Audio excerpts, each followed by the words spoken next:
Hello, ladies and gentlemen. My name is Kurt, and welcome back to Far Lands or Bust. Woof. Woof indeed, Wolfie. Welcome back to Far Lands or Bust. Here we are, recording this episode in front of nobody. In front of nobody.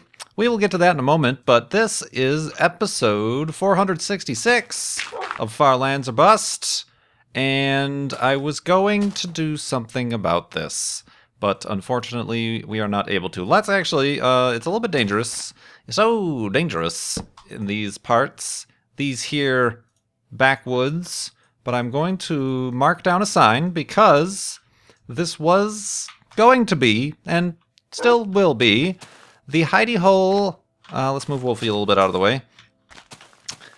The hidey hole to mark 4 years of walking to the Far Lands on 2015, because I was going to record this live in front of a studio audience on March 28th, 2015, during a live stream, the Far Lands or Bust 4-year anniversary live stream, but things have conspired against me, I'm afraid. I am actually recording this on the 29th. And we are continuing on here, but I will get to that in a minute. So yes, I'm recording this on the 29th.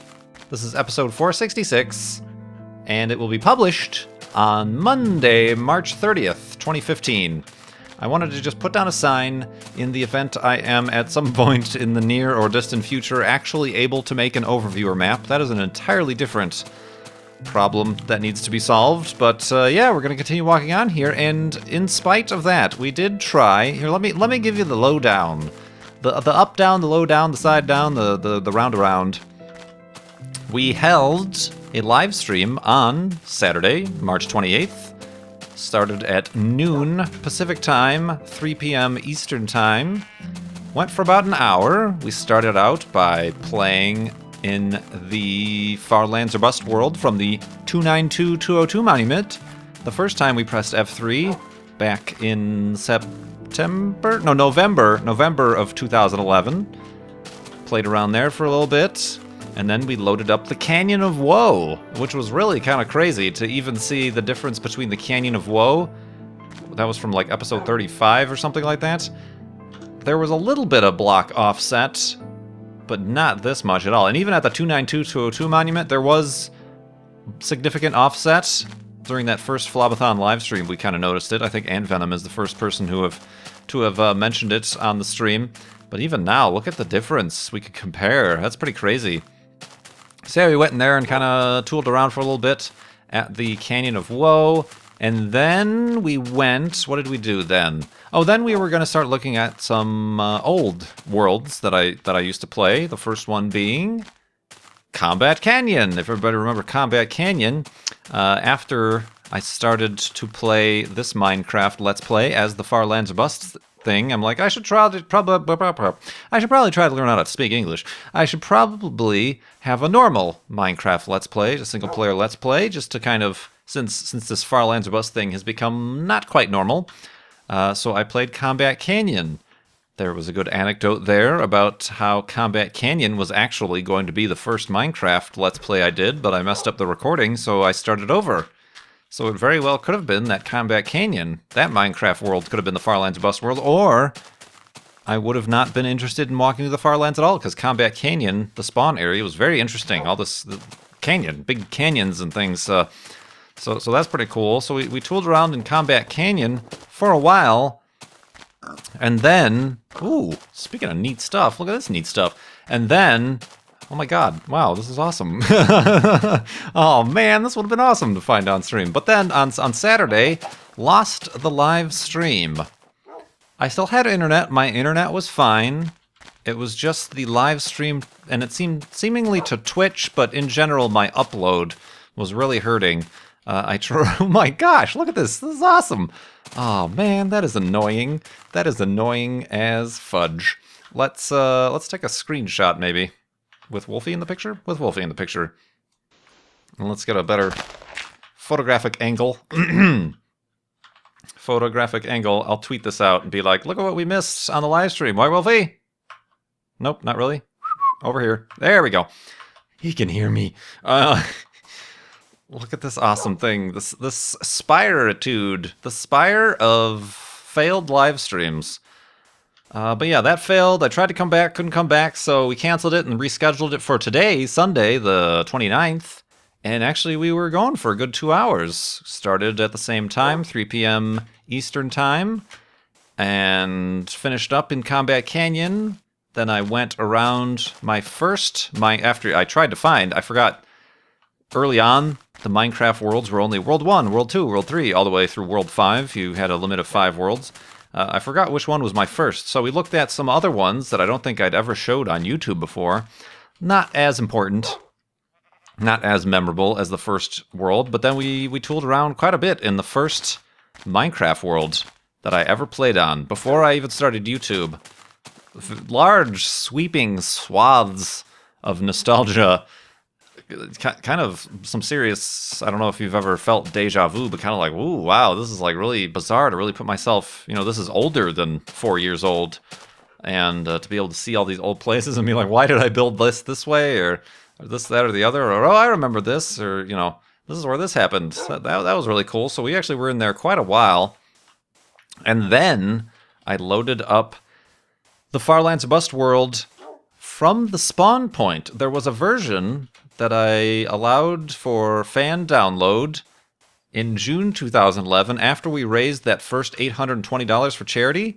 I started the Farlands Bust marathon, I guess you could call it, the fundraiser, and less than a week later, you guys raised the total of $820. So instead of a flobathon or instead of pressing F3, I allowed a download, and instead of starting where I left off on the way to the Farlands, I put the player back at spawn and left a bunch of Easter eggs around, and we explored all around there, and that was really cool to have done. So I looked through that version, not an official version, but I will be uploading this. By the way, if you missed, I will be uploading these. I was recording, and the recordings were successful, whereas the live stream was not.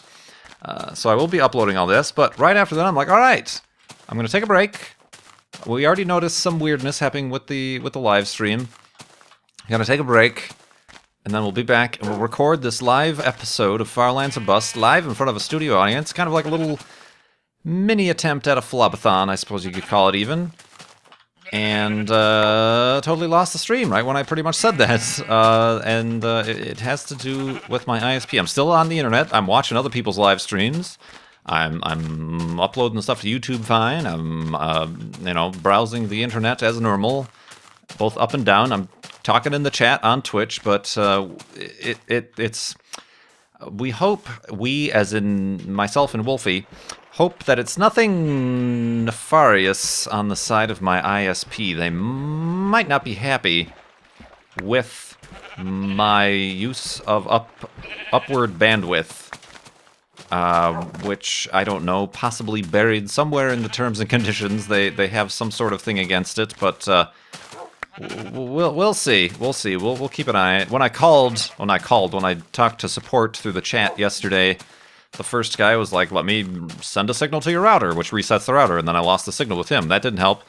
And then another lady said, oh, there is an outage. There's a problem with the poles. So there is tech already out there, and it we hope it's fixed in a couple of hours, is what they said. We hope it gets fixed soon. Well, you guys are in control. You don't have to hope. Hope is only necessary from whence you have no control. So I kind of think that was a little bit BS on their part. They were just trying to get me to stop asking, I guess. But yeah, it failed again, so I decided instead of continuing to try and fail, getting people's hopes up, or let's say it did start to work and then halfway through recording Farlands Bust it fails and I get all distracted, I said, all right, it was a good 2 hours we got in today, so we'll end the live stream. Ended up hosting Baj, was playing on the Mindcrack server, a UHC, and the Play Mindcrack server, excuse me. So I said I'll just record this and we'll release this tomorrow, and the other videos will be released as forthwith. But yeah, that was kind of a background. So I was hoping to have placed that sign, maybe even made a little bit of a monument near the 4-year marker, but that really didn't work out for us, and that's alright. The Farlands Bus journey is all about adapting, zigging when others zag, zogging when others zoog, and etc. And coming up with, ooh, that's a neat picturesque little outpost. I think we'll make the elevated hidey hole right here. And we'll make it strong out of cobblestone. The strongest elevated hidey hole to ever have been, I guess. I don't know. We're going to do it backwards, though. I don't want to be too close to that land and have something spawn on me. Oh, that's pretty neat. Oh, and then the moon is going to rise over there. Not too shabby of a little area we've got here. So yeah, unfortunately that did not work out. Oh, neat. You got those little holes going in there. We got some cool... Minecraft is picking up the slack, where the internet and Twitch has failed us, and our ISP has failed us. Minecraft and Farlands Bust is giving us a vision to behold. So let's behold it and go to sleep and continue on in the morning.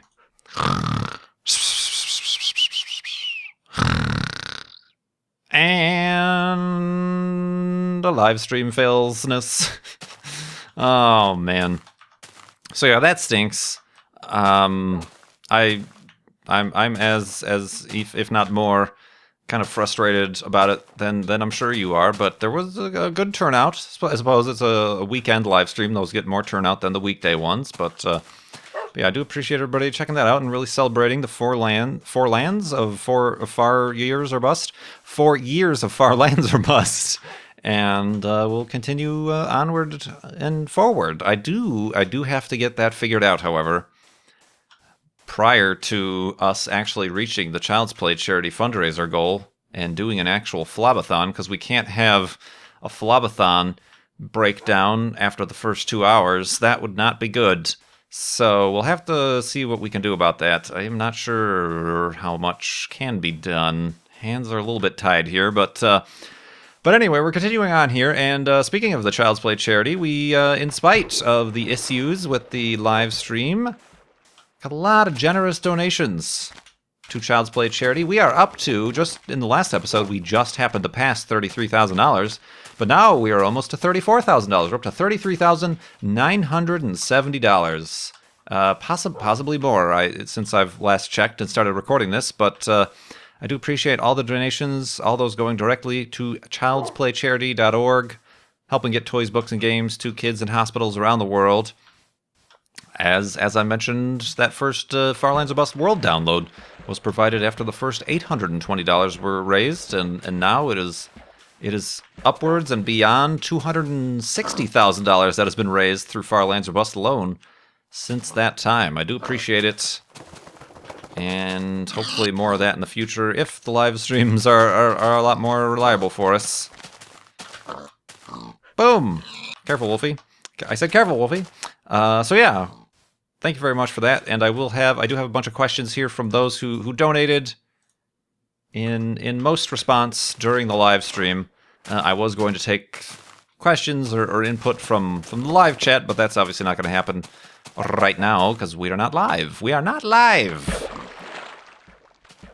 So yeah, I wonder, was there anything else I needed to mention or talk about? Oh, I did have the face cam. It's the first face cam I've had. The beard cam, as people called it. That will not be showing up on the YouTube uploads, simply because the way I'm recording it, I'm recording the game, and then broadcasting the recording of the game, and then overlaying the face cam and whatever else. So, a little treat for those of you who showed up to the stream, and hopefully that made up for the fact that, I mean, overall we got 3 hours. I think that was more than what I was originally planning on doing, but the main thing I really wanted to do was some live Farlands of Bust, but that's alright. That's alright. Since we're here, and since we're just recording an episode of Farlands of Bust, and actually this episode should actually get up earlier in the day on Monday. It's just strange. Yeah, that was something I noticed. I know Friday's episode went up really late. That seemed to have been an ISP issue, so maybe it's not just Twitch, maybe it's just uploading in general, maybe they're throttling my upload bandwidth, maybe I don't think it's a modem problem. It's a brand new modem since I moved here that I purchased. Don't rent your modems from the ISP. Buy your own. And so yeah, I don't know. It's yes, I made sure it's the correct DOCSIS and 8 up, 4 down, and all that fun stuff. So I am technically adept. Oh, thought there was going to be a spawner down there, but I guess not. No spawner. Zoo? You're a zoo, not a cow. You're a zoo. I think it's just a single zombie. Nuts to that guy. So yeah, let's answer some questions, people from who've donated. What? You can tell I've already done 2 hours of commentary. Let us answer some questions from those who donated during the live stream. Elzarath, longtime Farlander, longtime donor to Farlands or Bust and Child's Play Charity, donated during the stream and asked, what is the thing you miss most about Chicago since moving away? I'm guessing it's not the garage door. Oh, I miss the garage door so much.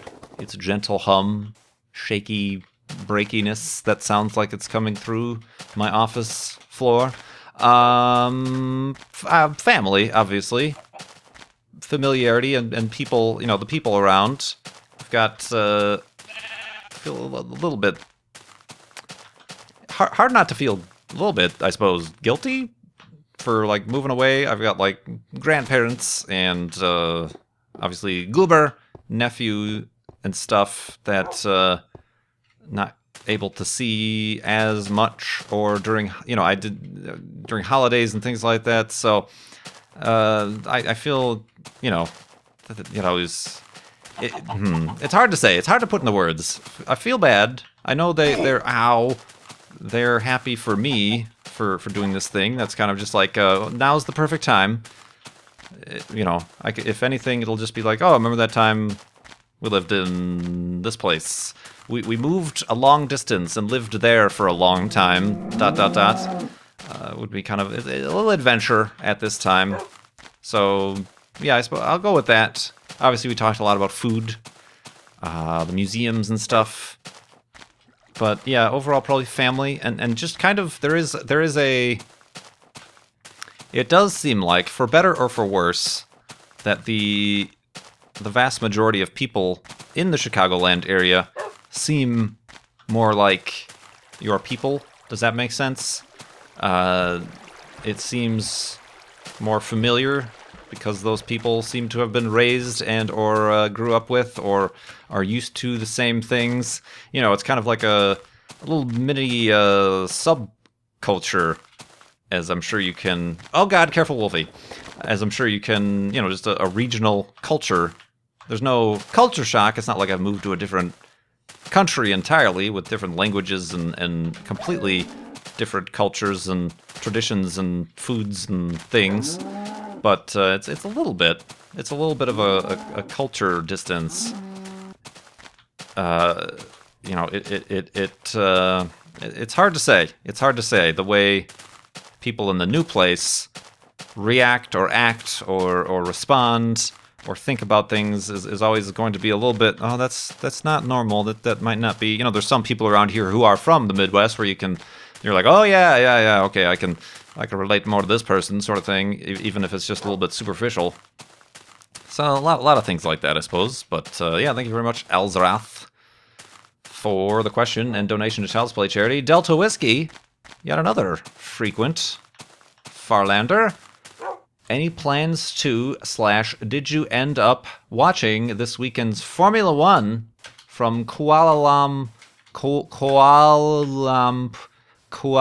France? This is how they typed it. They typed it as if, he typed it as if Delta Whiskey typed it as if, is Delta Whiskey? I don't know what. They typed it as if they couldn't pronounce it. I did yesterday catch just the very beginning laps. I don't know that I have it on, speaking of cable and ISPs, I don't know that I have a channel that would have carried it on my TV. So I watched a live stream, which normally can be found through the Formula One Reddit. Probably not entirely the most legal thing, a little bit bootleggy, but watched a little bit of the live stream. Kind of, yeah, well, it was kind of interesting. They were in, is the Malaysian Grand Prix, And from playing it with Vintage Beef, I'm like, oh yeah, I remember this track. It's got the big windy bit there, and you know, so that was kind of interesting to see, I suppose. But and then Raikkonen, I think he had a flat tire right away. He had some contact. See, that doesn't happen when we have contact. We don't have the tires go flat because we have damage off. But yeah, that also reminds me. There was a reason we didn't have. It's been a while since we did Formula One. Beef was away at PAX South, or I'm sorry, PAX East, and other things conspired against us. But then we actually did try to record for last Saturday, let's say, because this video is coming out on Monday. But we kept losing connection.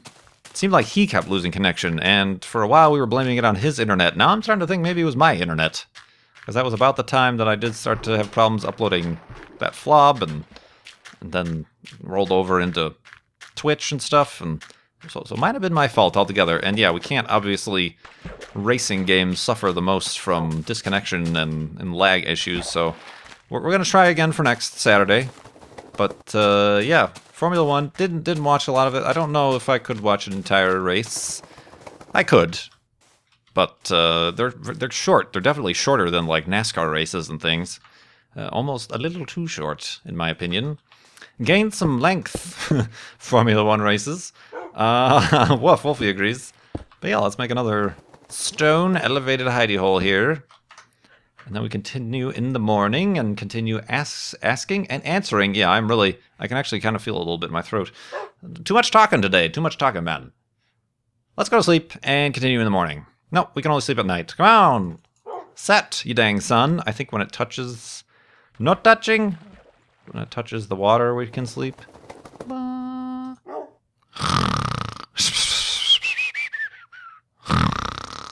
And Formula One-ness. Boop. Do we have a boat? We got a boat. Let's boat on.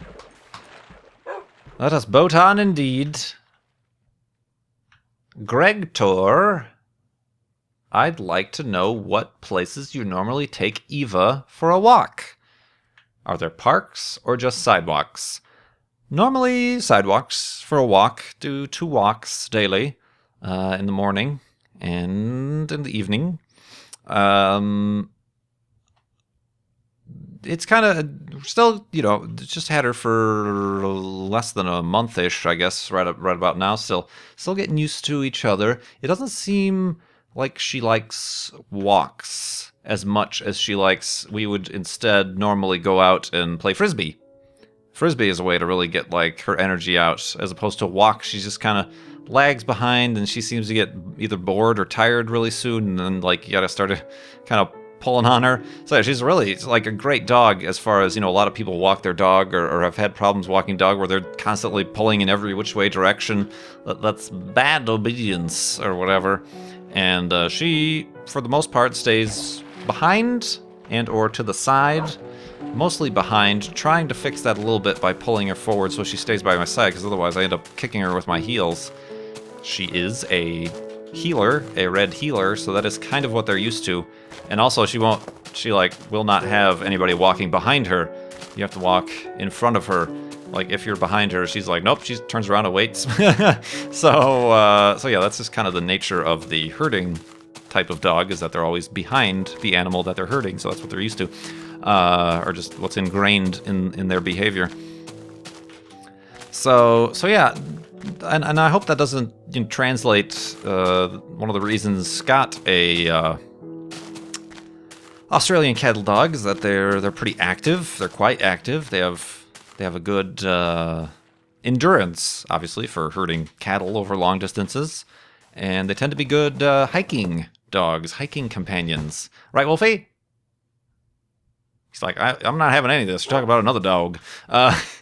So I'm not sure how the kind of lack of interest in walking will translate into hopefully not a lack of interest in hiking. Might try that out sometime soon here. Take her to a park, or like an actual like nature preserve park or something, and actually go on a small and easy. Ow! That like actually looked like I twisted my ankle. I didn't fall very far, but I like landed sideways. I broke my foot. Sprained my ankle. Gotta wear one of those big boots. Big boots everywhere. So yeah, we'll see how that turns out. But yeah, the big thing she likes to do is to go to a park and play frisbee.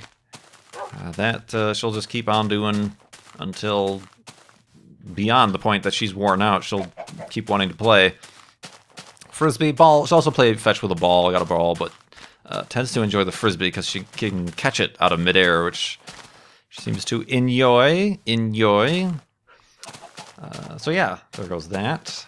Haven't done any sort of dog park or anything like that. That's something still got to warm up to. She is, as I mentioned before, a little bit squeamish around larger dogs and dogs who are vocal or kind of rush at her. There have been a few times on a path we passed by another dog that like really, like I said, pulls on the owner's leash and like is really interested, and she's like kind of like hides behind me and is like, no, I'll have none of this. Other times, smaller dogs she seems to be a little bit interested in, and like checks them out from a distance. Is like, all right, that dog's cool.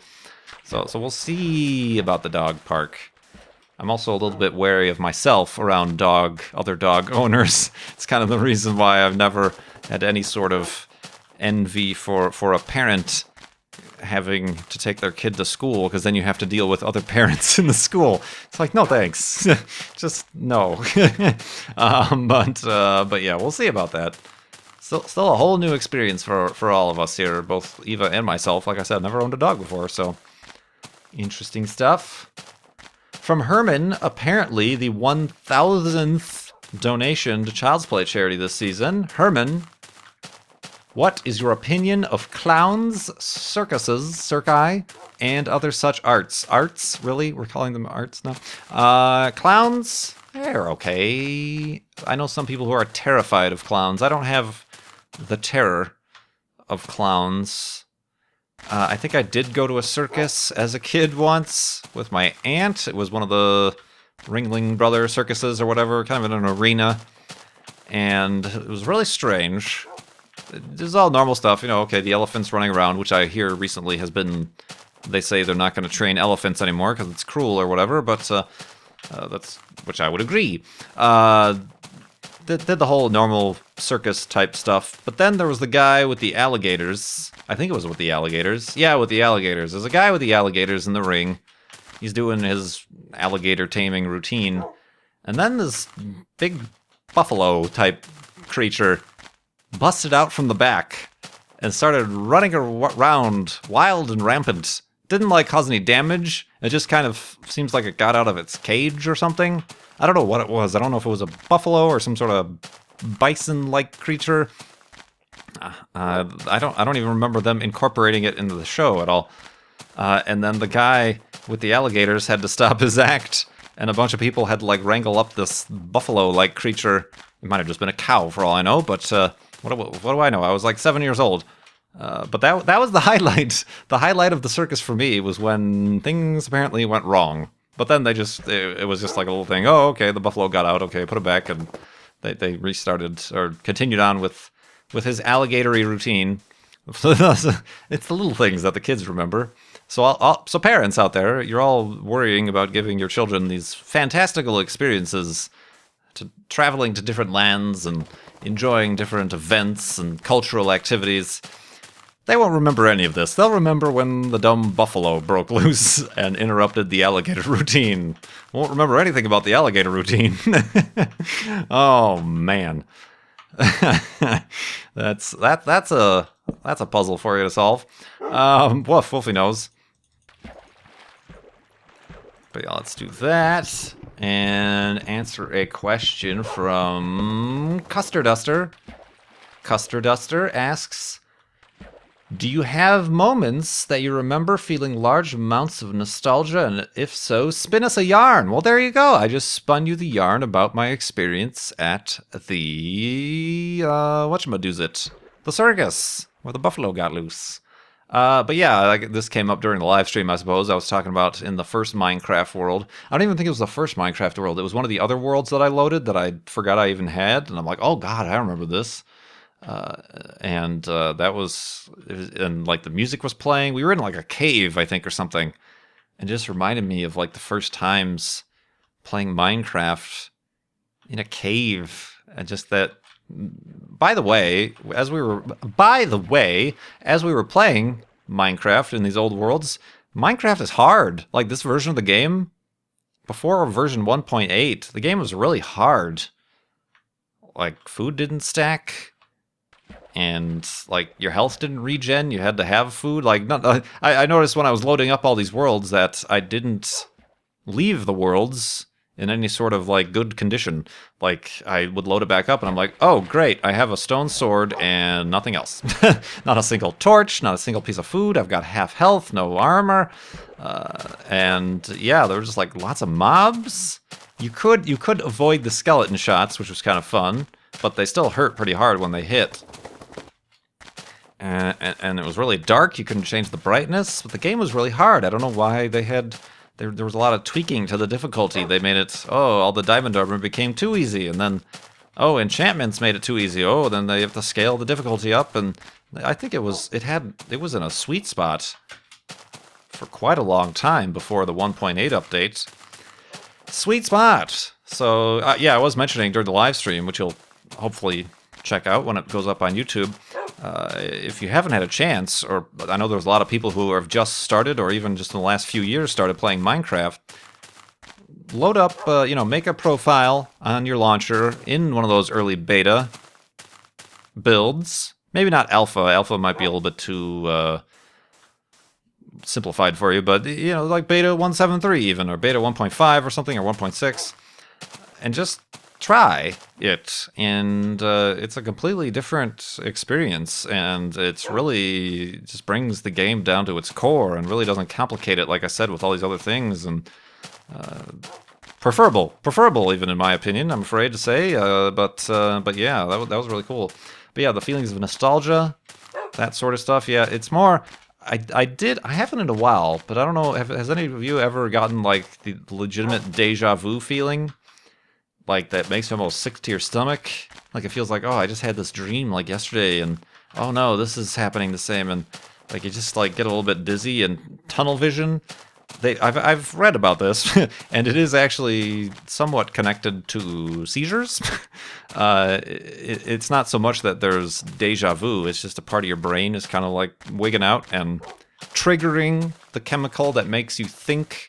The type of feeling that you feel with nostalgia and a memory, even though there's not one there to have existed. And that's concerning if that happens too many times, but yeah, I hope I'm not the only one, right? That hasn't happened in a while. It used to happen a lot as a kid, and as a lot when I was sick too, so yeah, that makes sense. If you're sick, you're kind of low on energy and health and whatnot. And I remember the big thing that happened to me when I was sick as a kid, we've really gone on a tangent here, is lying in bed and having the feeling that your perception is all out of whack, and like everything seems far away. Like all the walls in your bedroom seem far away.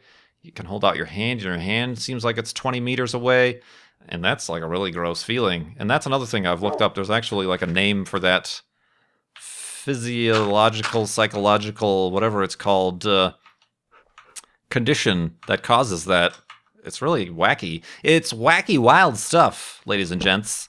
But yeah, put in the comments below. I know you're not alone. I do remember there was a Boing Boing article that mentioned that, and then a bunch of people in the comments started going off about how I experienced that too, and then, oh no, I do too. I thought I was the only one. It was one of those things that happens, on a basis that you think, oh, I must be the only one who's freaking out or has these weird experiences, but it turns out it's quite a common thing. It might be kind of related a little bit to kind of panic attacks or not. I don't know. I'm not exactly sure. I can't remember. That was a while ago. But yeah. Anyway, what a strange way to end this episode of Our Lands Are Boss. But yeah, I do appreciate you for watching this episode, and for everybody who was able to catch one or both of the live streams over the weekend. Really stinks that we lost connectivity there, but I think we got some good live stream time in there, and I hope you enjoyed it while it lasted. I gotta take a break. While it lasted. So yeah, this itself has been episode 466. We are working onwards into our 5th year since we started walking west here, and we will continue on Wednesday. Thank you so much for oh my god. Thank you so much for mourning. Thank you so much for watching. My name is Kurt. I will see you next time.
Four lands of 4 far years or bust.